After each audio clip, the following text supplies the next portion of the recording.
사실 방금 읽었던 이 말씀은 제 인생 구절입니다. 저의 간절한 기대와 소망은 오늘 이 시간 예수 그리스도만이 존귀되는 겁니다.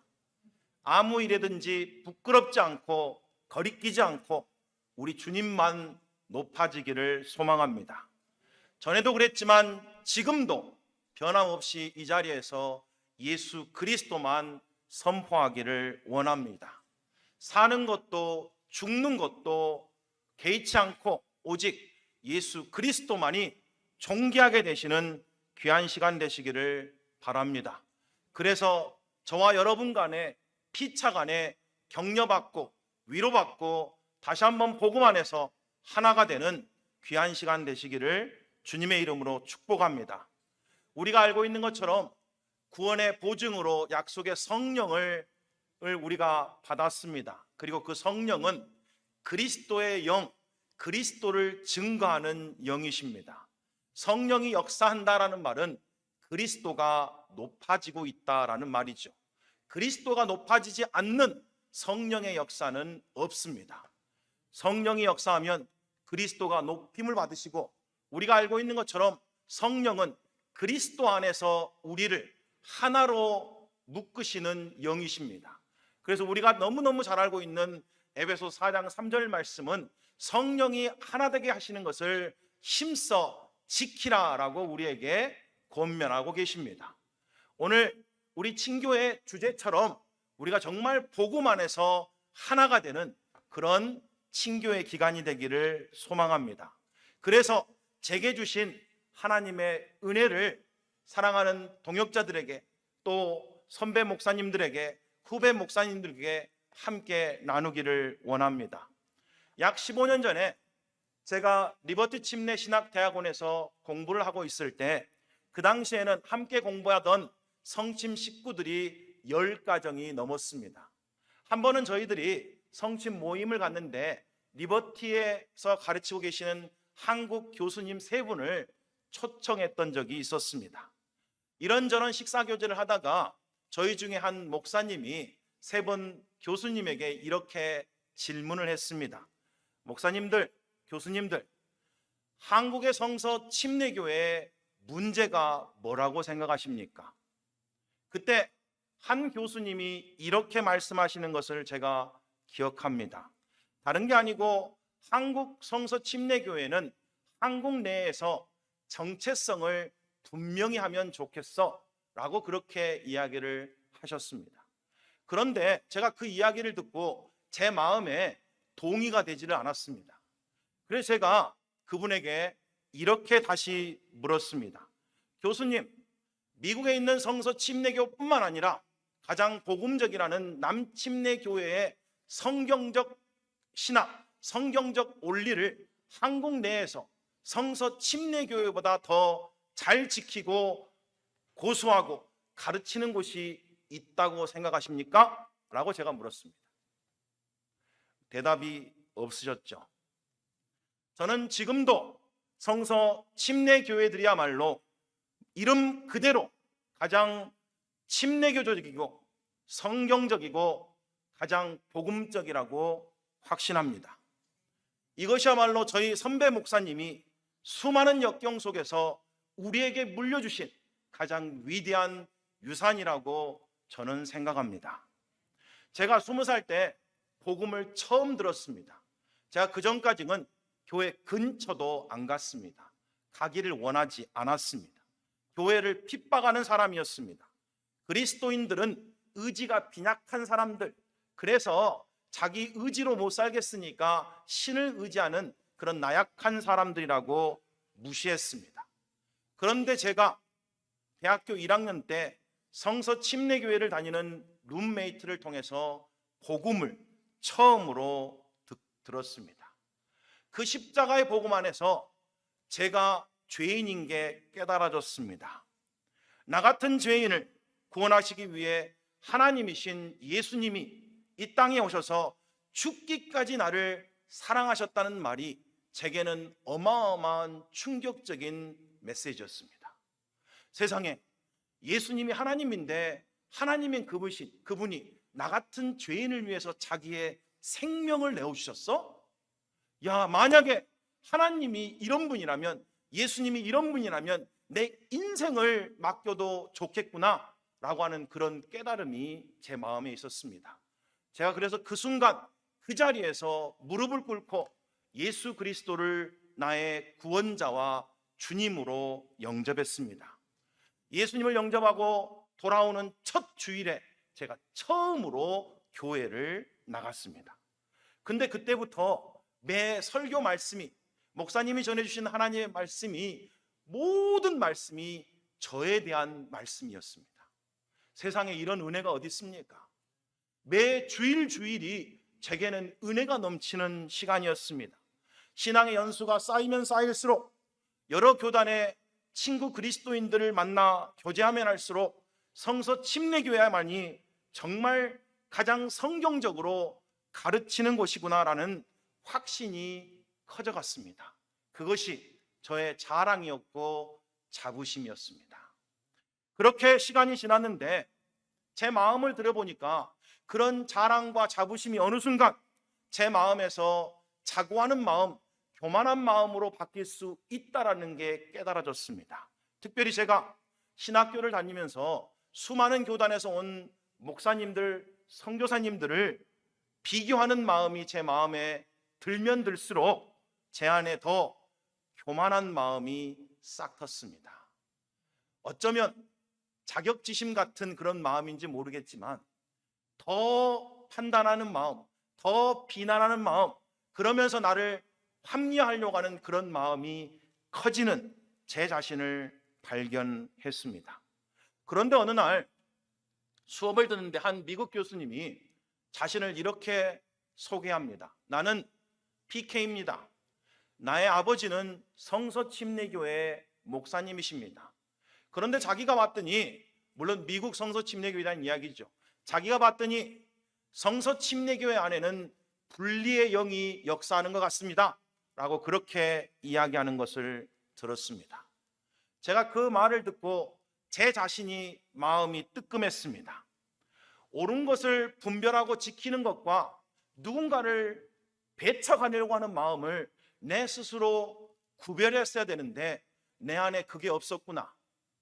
우리가 좋은 것을 지킬 줄 알아야 되지만 정말 사랑으로 품어야 되는 그런 삶을 살았어야 되는데 내 안에 늘 비교하려고 하고 정죄하려고 하고 그래서 아니라고 배척하려고 하는 그런 마음들이 많이 싹트고 있었구나라는 것을 알게 됐습니다. 복음서를 읽는데 하나님의 백성이라고 하는 유대인들이 예수님을 죽이기로 작정한 이유가 너무 기가 막히다는 것을 발견합니다. 그들이 예수님이 죽이려고 하는 이유가 예수님이 안식일을 어겼다, 안식일을 어기고 병자를 고쳐줬다라는 이유였습니다.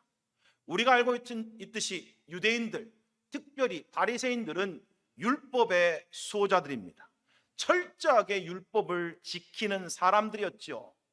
율법을 가지고 있다라는 게 그들의 자랑이었고, 율법을 가지고 있기 때문에 그들은 자신들이 하나님의 사람이라고 자랑하는 삶을 살았습니다. 그런데 성경에 보니까 그들은 율법의 조문에 철저하게 헌신하는 나머지 율법의 정신을 잊어버렸다라고 그렇게 이야기를 합니다. 그 결과 사도 바울이 로마서 10장 2절 3절에서 이렇게 말합니다. 내가 증언하노니 그들이 하나님께 열심히 있으나 올바른 지식을 따른 것이 아니니라. 하나님의 의를 모르고 자기 의를 세우려고 힘써 하나님의 의에 복종하지 아니하였느니라. 자기 의를 세우려고 힘써 하나님의 의를 대적했다라는 이야기죠. 우리는 우리의 의를 전하는 목회자들이 아닌 줄 믿습니다. 우리는 오직 하나님의 의를 증거하는 자들입니다. 율법 조문에 헌신한 그들을 향해 예수님이 요한복음 7장 23절 24절에서 이렇게 말씀해 주십니다. 모세의 율법을 범하지 아니하려고 사람이 안식일에도 할례를 받는 일이 있거든 내가 안식일에 사람의 전신을 건전하게 한 것으로 너희가 내게 노여워하느냐. 외모로 판단하지 말고 공의롭게 판단하라 하시느니라. 제 자신을 돌아봤습니다. 가르침은 성경적이고 복음적인데 나는 정말 복음적인 삶을 살고 있는가? 나는 정말 복음의 정신에 합당한 삶을 살고 있는가? 사실 그때부터 저는 복음이신 예수 그리스도, 살아계시고 인격이신 그분을 더 알기를 원했습니다. 많은 과정을 통해서 복음을 더 깊이 아는 그런 기회들을 하나님이 제게 허락해 주셨습니다. 복음을 더 알고 싶어서 수많은 저자들의 책을 읽기 시작하고 탐독하기 시작하고 공부하기 시작했습니다. 그러면 그럴수록 복음이야말로 충분하다는 확신에 이르렀습니다. 복음만이 하나님의 지혜요 능력이라는 확신, 우리 안에 그런 확신이 더욱 견고해지기를 소망합니다.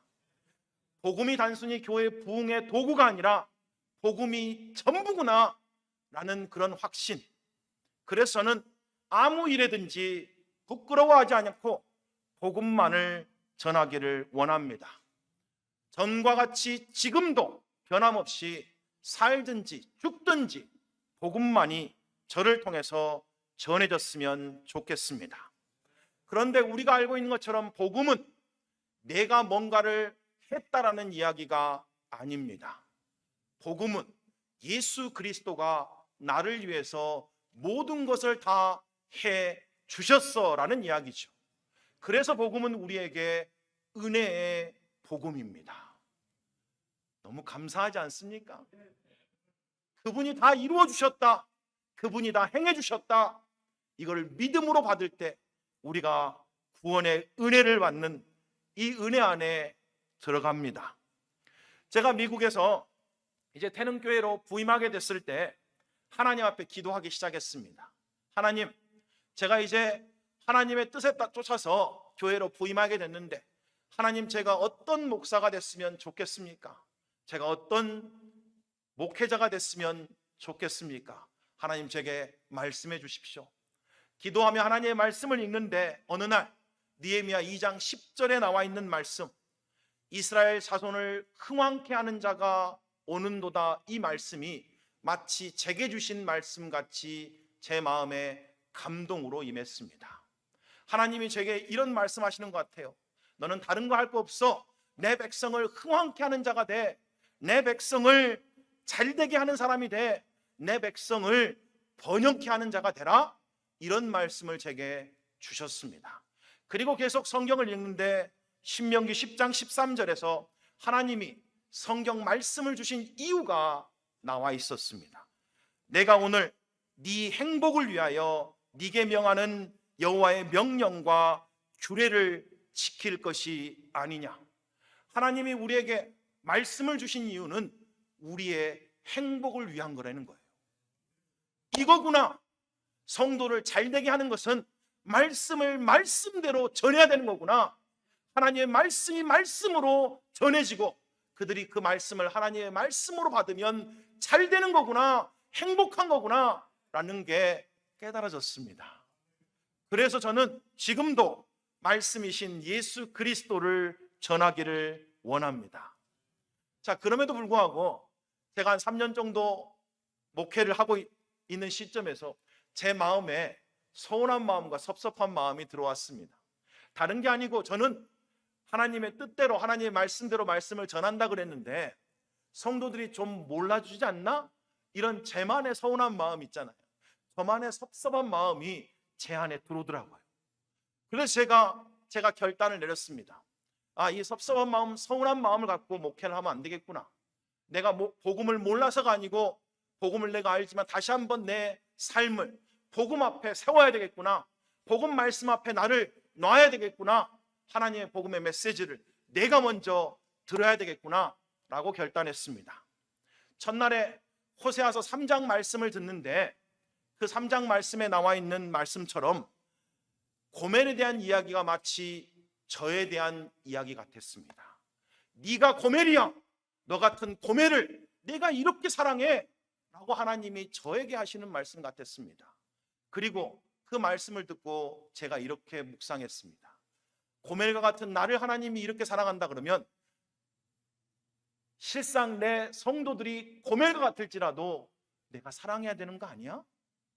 나를 이처럼 사랑한다면 내가 나도 성도들을 이처럼 하나님의 마음을 품고 사랑해야 되는 것 아닐까? 이런 마음을 부어주셨습니다.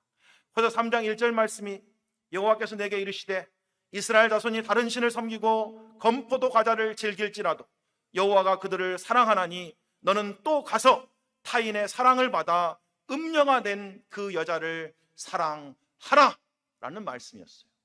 사랑해라. 내가 너를 사랑하는 것처럼 너도 사랑해. 그때부터 제가 5일 동안 그 훈련을 받는 동안 눈물이 주체가 되지 않는 거예요.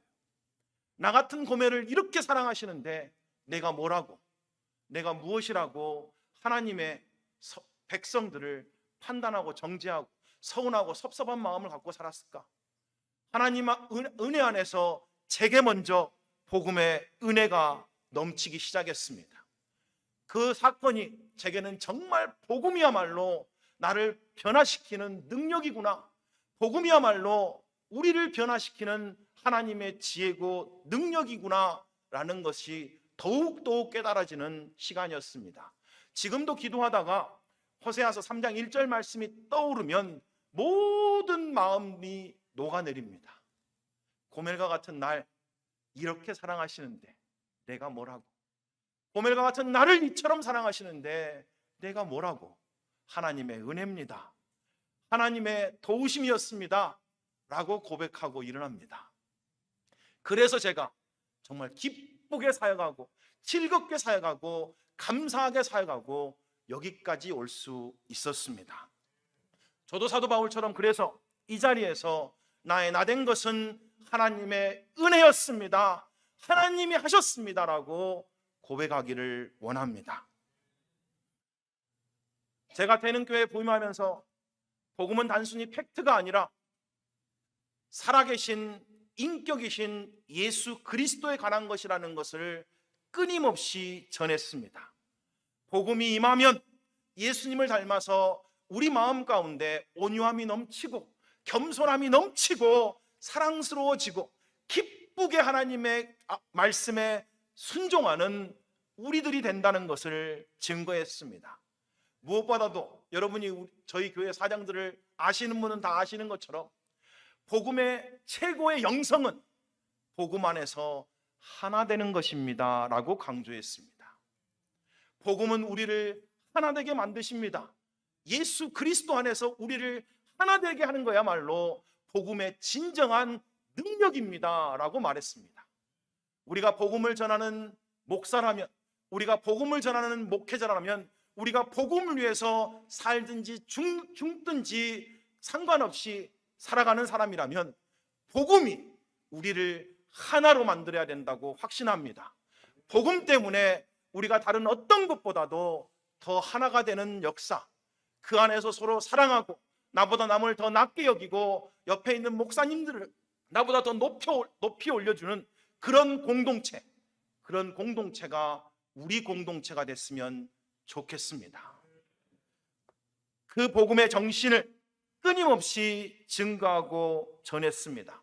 진짜 복음이 임하면 복음 공동체 안에 예수님의 겸손함이 임하고 우리가 알고 있는 것처럼 겸손한 자들에게는 하나님이 더 큰 은혜를 주신다. 저는 이것이야말로 교회의 모든 것이라고 확신합니다. 이것이야말로 우리 공동체의 모든 것이라고 확신합니다. 그런데 목회를 하다 보니까 이 복음을 어떻게 하면 사랑하는 성도들에게 정확하게 전해줄까라고 하는 고민이 있었습니다. 저에게는 이게 복음이 정말 하나님의 지혜고 능력인데 내가 받은 이 은혜를 어떻게 하면 성도들에게 전해줄 수 있지? 이게 저의 숙제였습니다. 어떤 성도가 저에게 이런 이야기를 합니다. 목사님, 복음 좋지요. 그런데 복음으로 충분하지 않잖아요. 복음으로 다 되는 거 아니잖아요. 이런 이야기를 합니다. 그 고민 속에서 하나님 앞에 기도하면서 깨달은 것이 복음의 상황화였습니다. 복음을 특정한 문화의 상황 속으로, 복음을 역사의 순간으로 끌어와야 되는구나. 복음이 문제가 아니고 복음을 전하는 방법이 문제구나. 복음을 지금 시대의 사람들에게 들릴 수 있는 말로 전해줘야 되는 거구나. 지금 사람들의 형편에 맞는, 그 상황에 맞는 말로 전해줘야 되는 게 목회자의 책임이구나 라는 것이 깨달아졌다라고 하는 이야기입니다. 우리가 알고 있는 것처럼 한국 사회가 급속도로 성장하는 바람에 교회 안에도 여러 가지 세대가 함께 공존합니다. 모더니즘 시대에서는, 모더니즘의 영향을 받은 사람들은 진리에 대해서, 옳고 그름에 대해서 당연하게 받아들였습니다. 옳은 게 있고 틀린 게 있다라는 걸 당연시했다는 이야기예요. 그래서 우리가 하나님에 대해서, 옳고 그름에 대해서 변증할 필요가 없었습니다. 뭐가 옳은지 뭐가 틀린지가 너무 분명했기 때문이죠. 그런데 모더니즘 시대에서 포스트 모더니즘으로 넘어오면서 이제 그들은 절대적 진리를 부인합니다.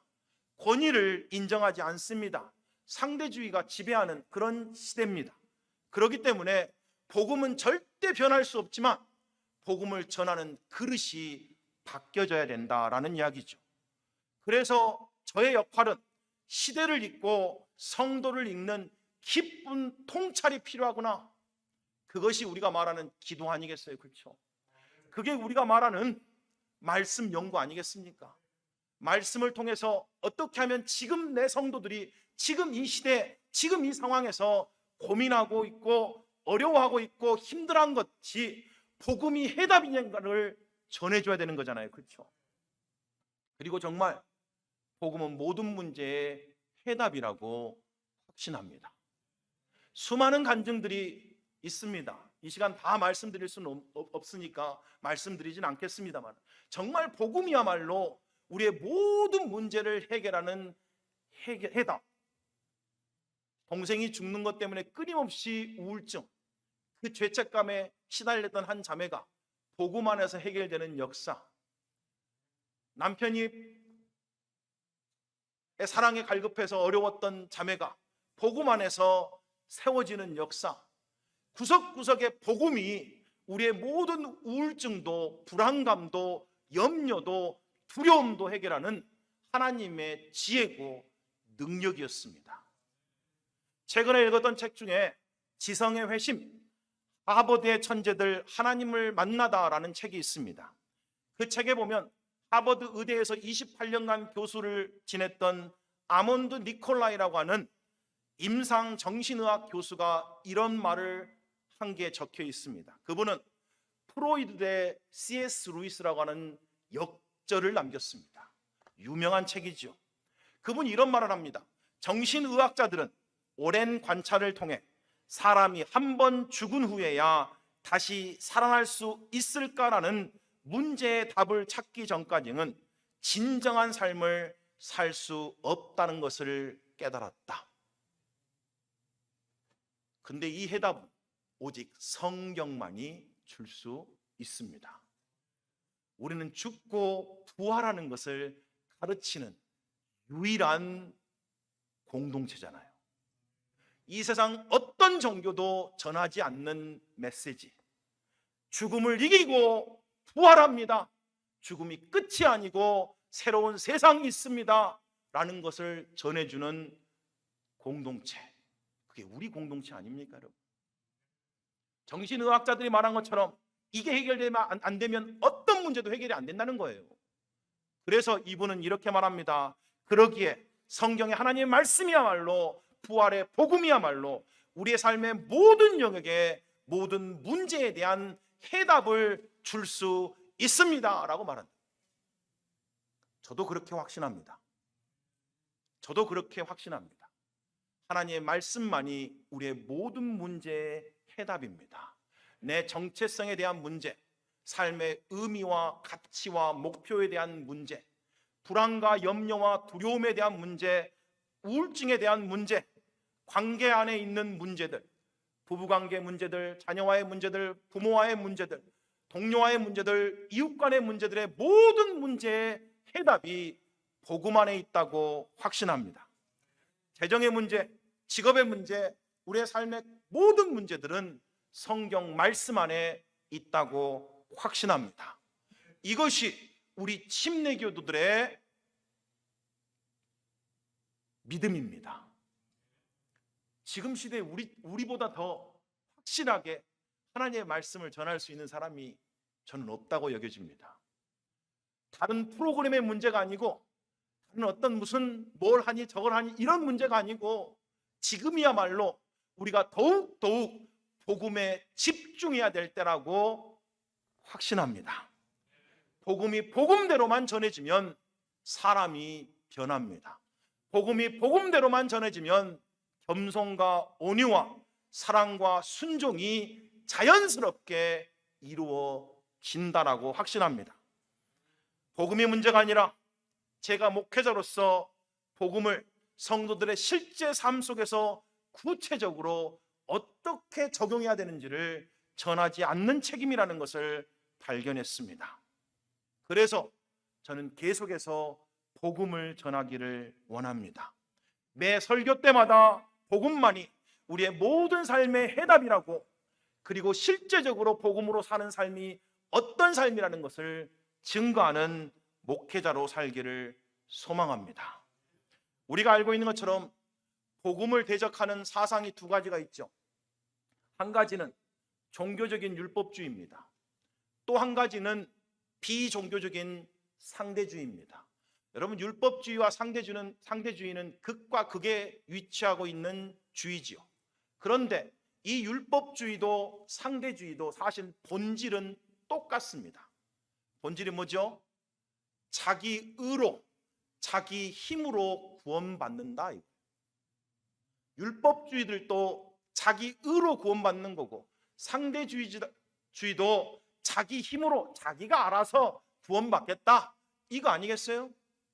근데 우리는 뭐라고 말합니까? 우리는 구원도 하나님의 은혜고 구원받은 이유도 오직 하나님의 은혜로 삽니다 라고 말합니다. 그래서 우리는 자랑할 것이 없습니다. 자랑할 게 없어요. 우리가 아무리 큰 희생을 해도 자랑할 것이 못 됩니다. 예수 그리스도가 하나님이신데 그분이 나를 위해 죽으셨다면 내가 하는 것이 감히 예수 그리스도의 공로에 어찌 비교가 되겠습니까? 자랑할 수가 없는 거죠. 교회 안에서 아무리 헌신된 성도여도 복음이 복음되면 자랑하지 않습니다. 자랑할 수가 없지요. 아무리 우리가 수고하고 고생하고 애써도 복음은 우리를 자랑치 못하게 합니다. 그래서 참된 복음이 증거되면 우리가 겸손해질 수밖에 없습니다. 그래서 더욱더 은혜가 넘치는 삶을 살아가는 것 아니겠습니까? 이 복음이 처음 구원받았을 때만 우리에게 필요한 게 아니고, 이 복음이 우리의 매일매일 삶에 끊임없이 필요하다는 사실, 이걸 다른 말로 말하면 성화라고 말하겠지만 저는 그렇게 말하지 않고 복음이 지금도 끊임없이 필요합니다, 이렇게 말하고 싶습니다. 우리가 알고 있는 것처럼 복음은 예수 그리스도신데, 예수 그리스도가 구원받을 때만 필요하고 지금 안 필요하다면 내 자신이 너무 완전한 사람이잖아요. 너무 완벽한 사람이잖아요. 그렇죠? 여전히 제게는 예수 그리스도가 오늘도 필요합니다. 내일도 필요합니다. 주님 다시 만나는 그 순간까지 제게는 끊임없이 예수님이 필요합니다. 왜냐하면 여전히 저는 부족하고 연약한 자기 때문에 그렇습니다. 여전히 오늘 또 넘어집니다. 오늘 또 힘들어합니다. 오늘 또 말씀대로 못 사는 그런 자괴감이 저의 가운데 있기 때문에 그렇습니다. 그래서 복음이신 그분 안에서, 예수 그리스도 안에서 결코 정잠이 없다는 이 말씀이 오늘 또 제 마음에 부어져야 됩니다. 그리고 오늘 또 나 죽고 예수로 살아가야 된다라는 이야기죠. 제가 센터 처치라고 하는 책을 굉장히 좋아합니다. 앞에 몇 장은 수없이 봤고 전체적으로는 제가 3번 이상을 봤습니다. 근데 여러 번 봤는데도 잘 눈에 안 들어오더니 제가 한 3번 정도 읽었을 때 갑자기 복음 부흥이라는 말이 제 눈에 들어오기 시작했습니다. 복음 부흥은 다른 게 아니고, 복음을 몰라서가 아니고, 복음이 아는 성도들이 날마다 복음 앞에 재발견돼야 된다. 복음이 우리 마음 가운데 끊임없이 각성돼야 돼. 날마다 우리를 새롭게 해야 돼. 이게 복음 부흥이라는 거예요. 제가 그 말을 듣고 손뼉을 쳤습니다. 야, 이게 나에게 필요하고 우리 교회에 필요한 거구나. 복음 부흥, 말씀 부흥이 우리의 삶에, 우리의 교회에 끊임없이 필요하구나. 그래서 제가 2021년부터 교회 가운데 함께 기도하기 시작했습니다.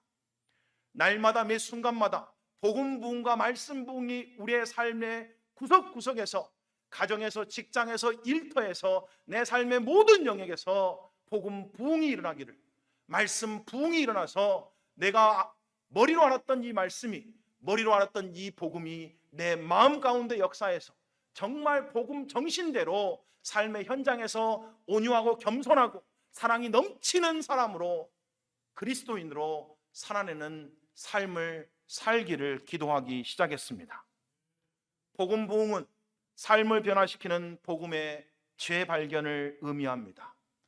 개인적인 복음 부흥은 죄와 은혜의 복음을 단지 지식적으로만 아는 것이 아니라 실제적으로 날마다 경험하는 것을 의미합니다.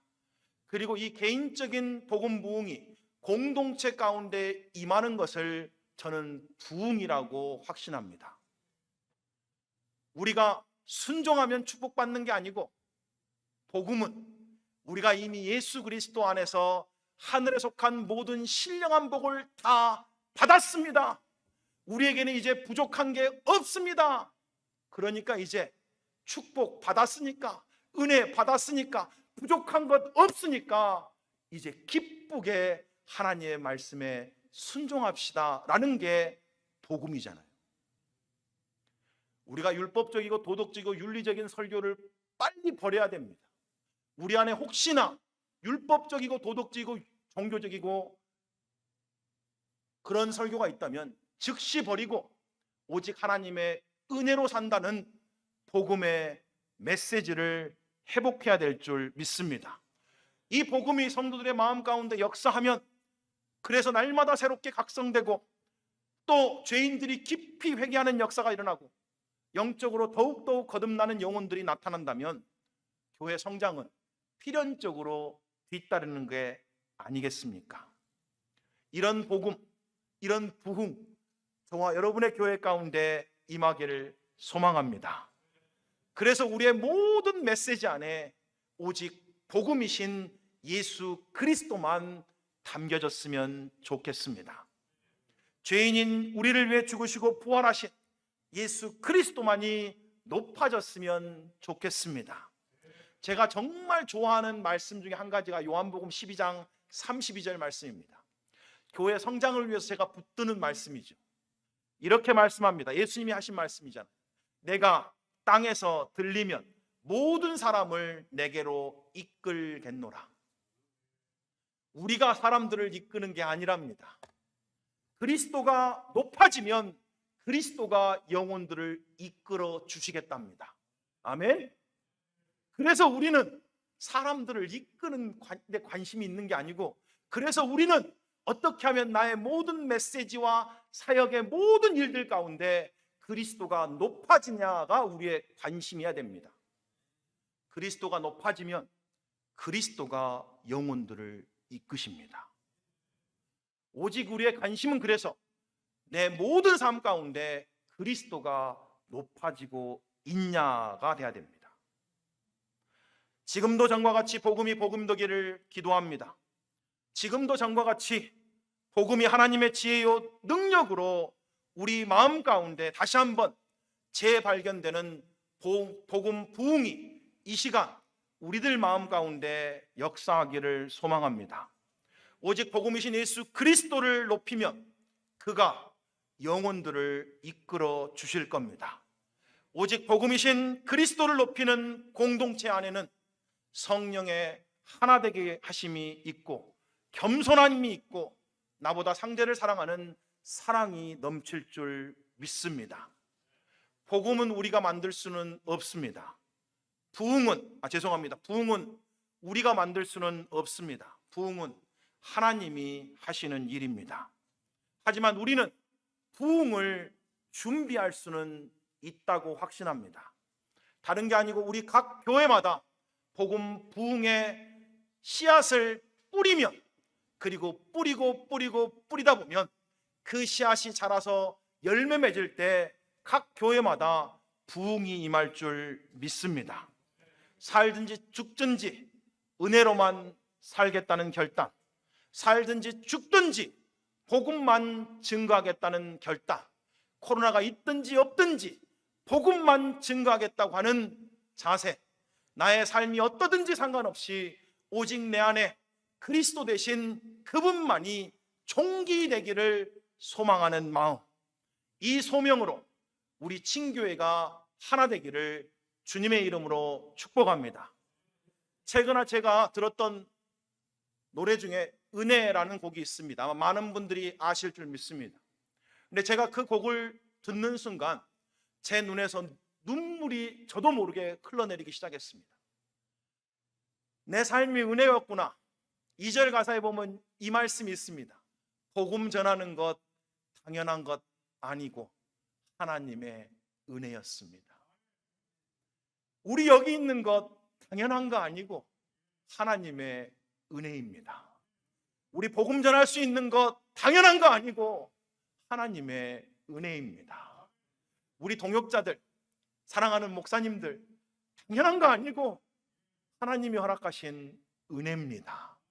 우리 선배 목사님들 은혜입니다. 우리 후배 목사님들 은혜입니다. 우리 공동체 하나님의 은혜입니다. 우리 이 마음을 담아서 우리 함께 찬송했으면 좋겠습니다. 그리고 다시 한번 우리 복음 앞에 새롭게 결단했으면 좋겠습니다. 내가 다른 데 정신 팔리는 게 아니고, 내가 다른 데 눈 돌리는 게 아니고, 하나님 이 복음만을 내가 붙들고 나가는 목회자가 되기를 원합니다. 복음만이 충분한 하나님의 지혜고 능력임을 선포하는 제가 되길 원합니다. 우리 그렇게 기도하는 시간 됐으면 좋겠습니다. 우리 함께 찬송하시겠습니다.